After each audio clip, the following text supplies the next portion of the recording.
আমাৰ জনসাধাৰণে ভাৰতীয় জাতীয় কংগ্ৰেছৰ পক্ষত আমাৰ ভোটদান সাব্যস্ত কৰি আছে আৰু নিশ্চয় আমাৰ প্ৰাৰ্থী বহু হাজাৰ ভোটৰ ডিফাৰেন্সত আমি জয়লাভ কৰি ওলাই যাম।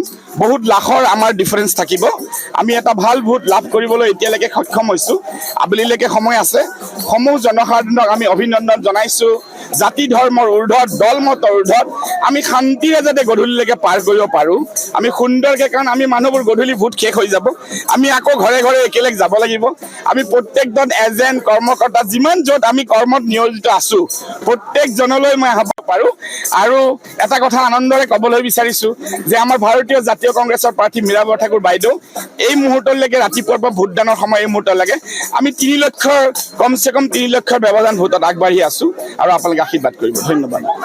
আগতে ভোটদান সাব্যস্ত কৰিলোঁ আৰু মোৰ লগতে মোৰ ছোৱালীও প্ৰথম আজি ভোট দিছে আৰু আমাৰ ছয়গাঁও সমষ্টি, বকো সমষ্টি, পলাশবাৰী সমষ্টি, দক্ষিণ কামৰূপত উলহ মালহেৰে ৰাইজ ওলাই আহি ভোটদান সাব্যস্ত কৰি আছে। অত্যন্ত আনন্দমুখৰ পৰিৱেশ। ভোটদান যেন এনেকুৱা এটা পৰিৱেশ হৈছে আমাৰ যেন বিয়াহে হৈছে, এতিয়া বৰযাত্ৰী আমি আদৰি